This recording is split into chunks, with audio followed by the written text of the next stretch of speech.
So, trapped by rewards. What's it all about? Well, let me tell you a story. So, there was this guy, but it could be a girl, called John, it could be called Jane, who was doing pretty well, working in financial services. Had a great career progression over the years, got to, let's say, mid-30s, starting to get some leadership responsibility, and maybe picked up an MBA along the way as well. And, you know, things are good. It's good money, good benefits, working with some good people. But, you know, as you get more senior and you have to manage more stuff and more people, you know, the pressure begins to increase. And before you know it, you're working longer hours and you're starting to get stressed. Maybe you're taking that stress home. Maybe you're really starting to not enjoy your work. Maybe your friends don't see much of you. Maybe the occasional weekday drink turns into a regular occurrence. Maybe your lifestyle has started to creep a bit. You know, you're earning well, so you're going to buy the holiday home and you're going to buy the car or the fancy holidays or the premium luxury fashion brands or whatever it is that you think will make you happy. And before you know it, your lifestyle has crept up to a level commensurate with the level of reward that you're getting. And then as your company announces a new initiative and they want you to spearhead it, and that's a great compliment, and to do that they're going to say, well, why don't you stick around with us for a few years? Let's give you an incentive to stay. What would you do? Would you take the money? Because this can go two ways, right?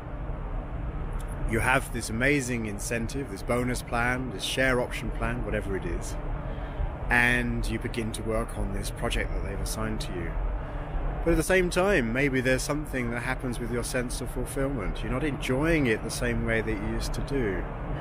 But you now know that you need to stay there for a few years to get the bonus, to get the share options. And in turn, that begins to make you feel a bit stressed maybe, a bit torn, a bit trapped, because you're going to have to stay now. And when you realize that, things begin to get a bit worse. Because maybe you will start drinking more, and spending more, and seeing less of people you care about. But it's okay, because you're going to get the money, right? It's all good. It's only for a few years.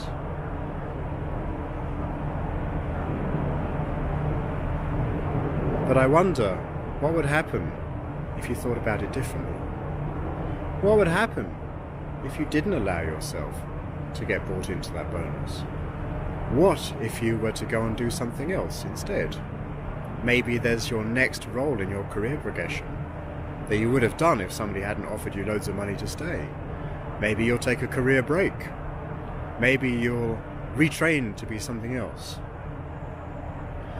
What I want you to do is to think about how, when we are offered huge amounts of incentive to stay in something that's not doing it for us anymore, how that affects us, and whether that's okay.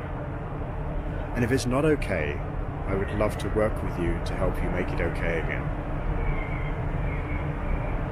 In a nutshell, that's what trapped by rewards is when you're paid so much that you can't afford to leave, or when the pain of leaving is greater than the joy of staying. Let me know what you think in the comments. Has this happened to you? Has this happened to somebody you know? Is it happening to you right now? Get in touch.